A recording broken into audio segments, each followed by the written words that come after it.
D মর্গানের দুইটা সূত্র মনে রাখার একটা জোস টেকনিক আছে। টেকনিকটা কি, যদি যোগ থাকে তাহলে সূত্রে ফেললে আসবে গুণ, আর যদি গুণ থাকে তাহলে সূত্রে ফেললে আসবে হচ্ছে যোগ। তাহলে এই যে দেখো দুইটার মাঝখানে সম্পর্ক যোগ আছে, যোগ থেকে উপরে বার আছে, তাহলে সূত্রে ফেললে আসবে এ বার ইনটু বি বার, ঠিক আছে।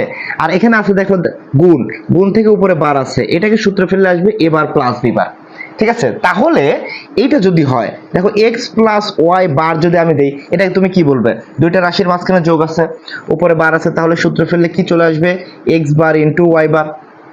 আবার যদি আমি এভাবে লিখি x into y whole bar, তাহলে তুমি কি বলবে, এই যে গুণ আছে, গুণ থেকে সূত্র ফেললে কি চলে আসবে, x bar plus y bar.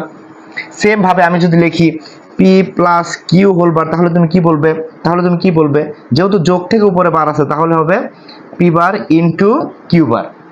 আবার যদি আমি এখানে লিখি c plus b whole bar, তাহলে কি, এই যে প্লাস আছে উপরে বার আছে, এখানেও কি লিখবো, সি বার ইনটু বি বার।